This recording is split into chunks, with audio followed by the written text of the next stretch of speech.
7월 31일 금요일 아침 묵상 이사야 12장 1절에서 6절 남은 자들의 찬양이라는 제목을 가지고 말씀을 살펴보도록 하겠습니다. 이스라엘 백성들은 항상 하나님의 구원을 받았지요. 출애굽 때 구원받았고요.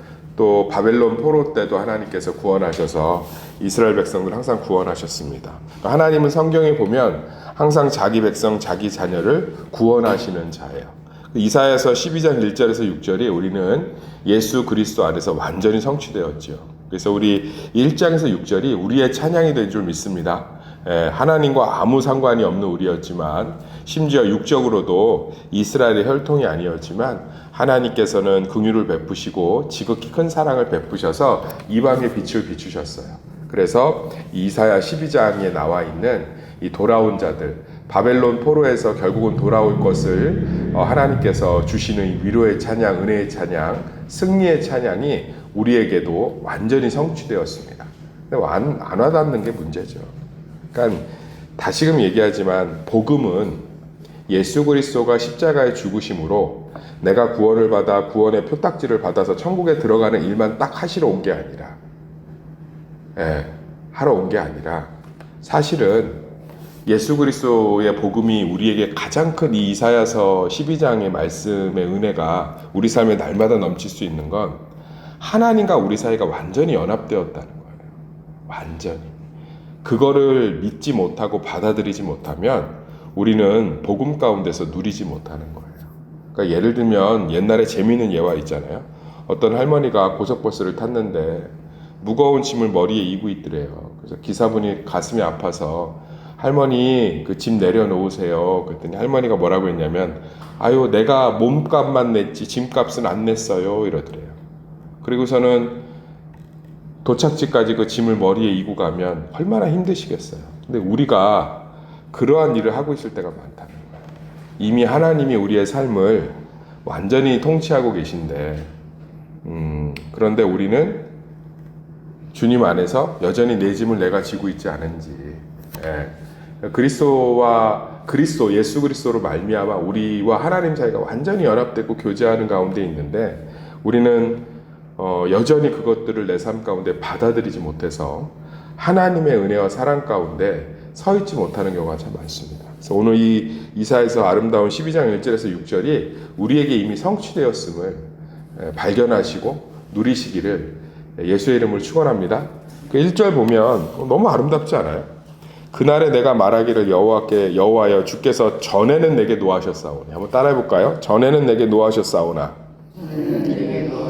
이제는 안위하시리라. 얼마나 아름다운 구절이에요. 이제 하나님이 노하지 않는다는 거예요. 사랑하는 성도님들, 하나님은 이제 우리에게 노하지 않아요. 그러면 우리가 죄 지으면 어때요? 안타까워하세요. 노하는 것과 안타까움은 무슨 차이가 있나요? 노함은 분노로 나타나겠죠. 저거 왜 저래? 때려버려야겠다. 죽여버려야겠다. 분노로 나타나겠지만 안타까움은 열정으로 나타납니다. 왜 저래? 내가 가만히 있으면 안 되겠다. 이번 기회에 저 고집을 한 번은 꺾어야겠다. 저 왜 저래? 이번 기회에 내가 한 번은 가르쳐 줘야겠다. 이게 엄청난 축복이에요. 근데 우리는 아직도 여호와 하나님이 진노 가운데 저주 심판 거기서 헤어나오지 못해요. 하나님이 뭐 치셨다느니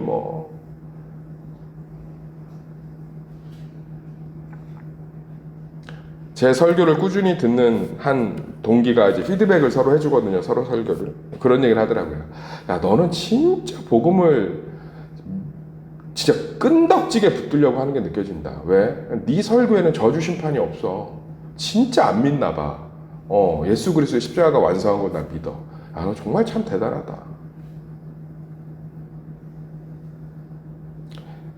이사야서에 써 있잖아요. 노하셨사오나 이제는 주의 진노가 돌아섰고 또 주께서 나를 안위하시나이다. 안위가 뭐냐면 나를 위로하시고 안심시키시고 보호하신다는 뜻이에요. 하나님이 우리를 바라볼 때 우리 실수하죠. 넘어지죠. 죄 짓죠. 그럼 안타깝다고. 어떻게 이해하면 빠르냐고요? 옆집 남자가 우리 아이 두드려 패면 가만히 있겠어요? 근데 우리 아이가 내 뺨을 때리면 안타깝지 않으세요? 내가 쟤를 어떻게 해야 될까? 내가 애를 잘못 키웠나? 내 죄인가? 안타까워하면서 그 아이를 어떻게든 회복하려고 상담소도 찾아가고 작전 기도도 하고 그러지 않아요? 하나님이 우리 삶을 바라보시는 관점을 받아들이는 게 복음이에요. 아멘. 그걸 못 받아들이니까 하나님이 육신을 입고 이 땅에 오셔서 3년 동안 실제로 자기 마음이 어떤지를 증명하신 거예요. 제가 요즘 목회를 하면 참 감사한 게 뭐냐면 이제 성도들이 아직도 부족하지만 제가 많이 도와주시고 따라와 주세요. 이유는 뭐냐면 이제 조금씩 신뢰가 생기는 거죠. 아, 우리 목사님이 이런 분이셔 라는 걸 경험하고 있는 거예요. 그래서 참 감사해요.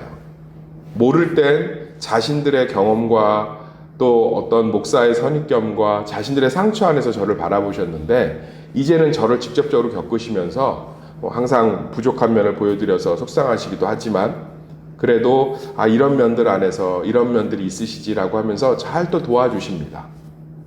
참 감사해요. 요즘 하나님이 똑같은 방법을 쓰신 거예요. 자꾸 자기들만의 하나님을 만들어내니까 도저히 하나님이 안 되시니까 하늘 보좌를 버리고 우리 가운데 나타나신 거예요. 할렐루야.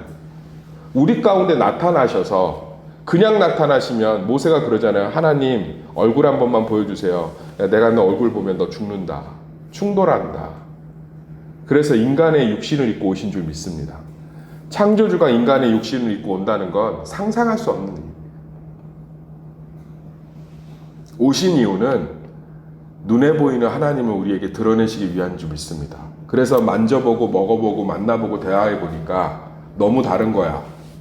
너무 다르니까 하나님을 이용했던 자들이 돈을 못 버네.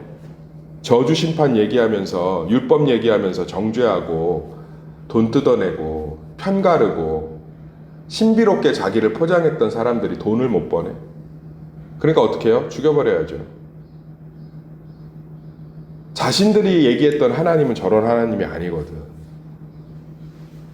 율법을 지키지 않으면 심판하고 자신들의 계율을 지키지 않으면 저주하는 그런 하나님을 가르쳐서 참 잘 먹고 잘 살았거든. 자기들 지나다니면 꼼짝 못하고 하나님의 뜻입니다 이러면 아무 말도 못하고. 근데 어떡하죠? 하나님이 나타났는데 이거 너무 다른데? 우리가 원했던 모습이 아닌데? 계산기가 안 두드려지는데? 그냥 죽여야지 뭐 어떡해. 누구를 죽일 정도로 미워해 보신 적 있으세요? 진짜 죽인 적 있으세요? 얼마나 바리새인들하고 종교 지도자들이 위기의식을 느꼈고 짜증이 났는지 아시겠죠? 왜요? 자신들이 가르쳐왔던 하나님하고 너무 다르거든.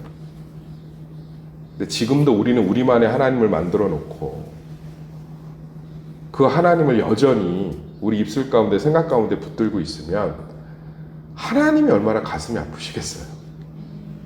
아멘. 이사야서 얘기하고 있잖아요. 그래서 목사님 그러면 혼내는 거하고 안타까워하는 거하고 혼내는 게 더 세지 않나요? 안타까워하는 게 더 세지 않아요? 그 자식 다리 몽둥이 뿜들어 놓으면 사고 안 치든가요? 옛말에 유명한 말 있잖아요. 도박쟁이들한테 손가락 끊어놨더니 발가락에 껴서 한다고. 구약 성경 5,000년의 역사가 증명을 하잖아요. 의도 터져도 안 변한다고.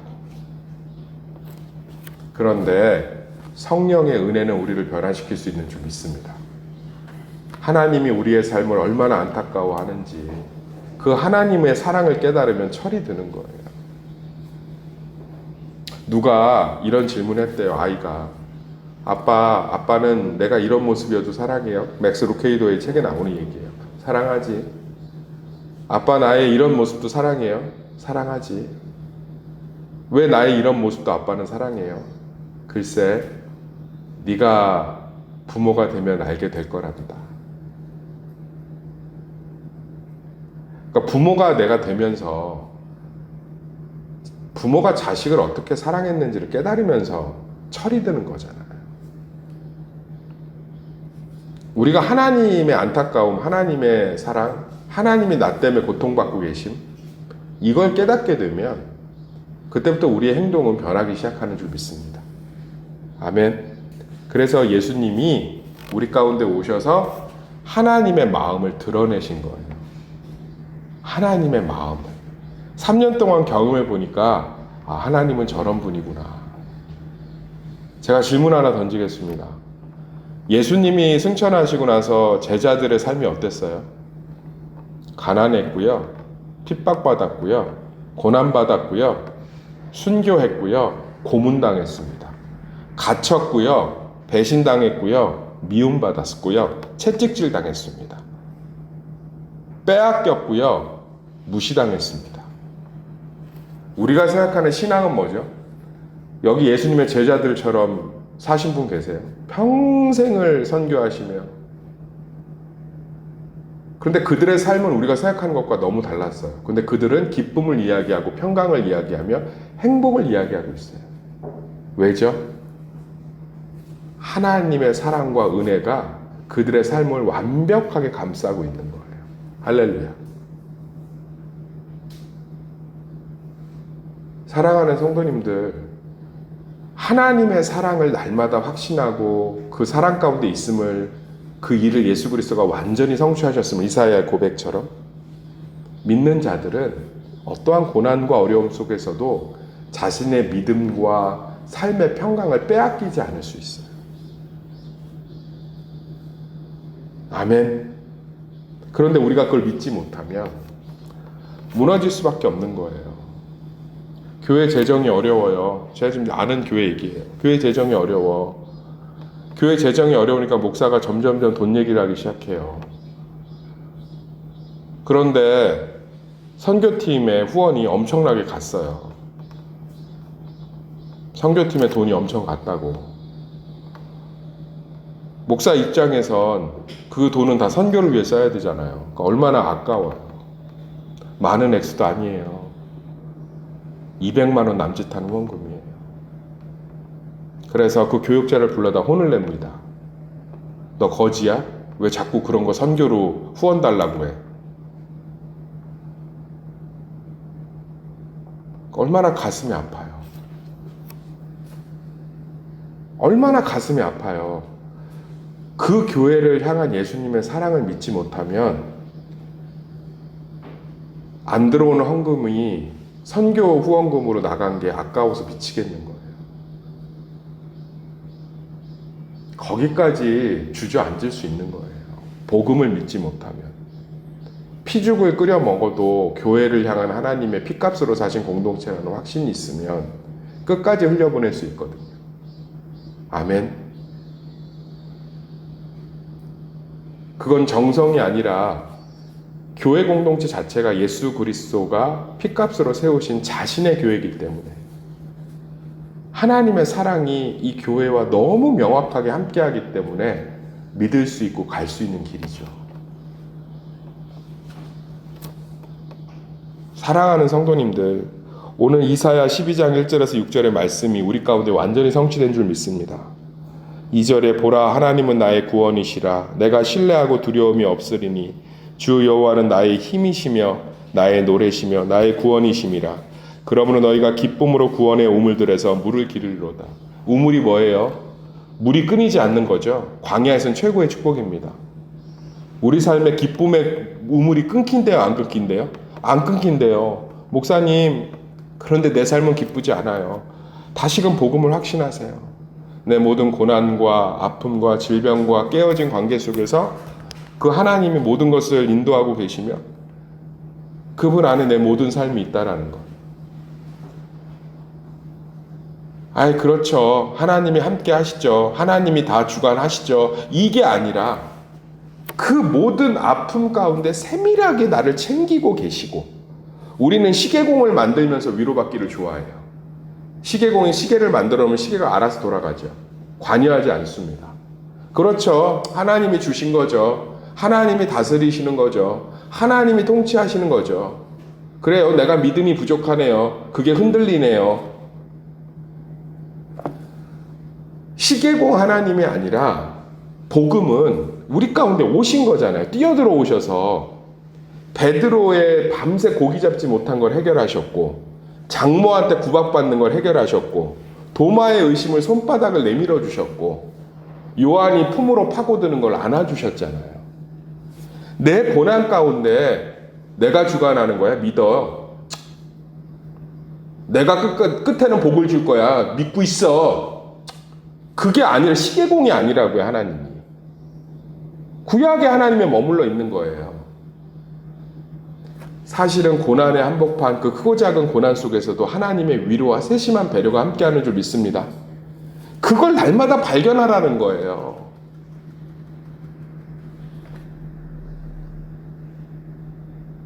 깨어진 관계 속에서 하나님의 놀라운 위로들이 있는 줄 믿습니다. 그걸 날마다 발견하라는 거예요. 이 세세한 하나님이 기쁨의 우물이 우리 가운데 회복되었고, 하나님과 떨어질래야 떨어질 수 없는 4절부터 6절까지 그런 축복이 회복됐다는 거예요. 자꾸 요즘 안 좋은 일이 생깁니다. 그런데 그렇지, 하나님이 주관하시지, 믿어야지, 알아요. 나도 하나님이 하신 거 알아요. 속이 상해요. 속이. 시계공 하나님인 거예요. 문제 툭 던져놓고, 야, 내가 다 우연 없는 거 알지? 주관하고 있는 거 알지? 다 너 잘 되라고 하고 있는 거 알지? 알아요. 하나님이 주관하시는 거 알아요. 나도. 그건 복음이 아니에요. 삶은 내가 살아내고 하나님을 지켜보고 있는 바리새인들이 원했던 하나님이에요. 근데 어떡하죠? 예수님은 뽕나무 위에서 자기를 지켜보는 삭개오에게 반응을 보이셨고, 혈루증 지나가다 옷깃을 스친 비련한 한 여인의 슬픔에 혈루증 걸린 여인의 삶으로 뛰어들어가셨고, 어떡하죠? 하나님은 전혀 우리와 다른 모습으로 우리를 대하고 계신데 이걸 받아들이셔야 돼요. 아멘. 그럼 우리 삶의 기쁨의 우물이 끊이지 않아요. 하나님은 우리 가운데 지금도 성령 안에서 구멍난 손바닥과 창에 찔린 옆구리로 함께 하시는 줄 믿습니다. 이것이 날마다 경험되어지길, 그래서 이사야서 12장이 우리 가운데 완전히 성취되었음을 경험되어지길 예수의 이름으로 축원합니다.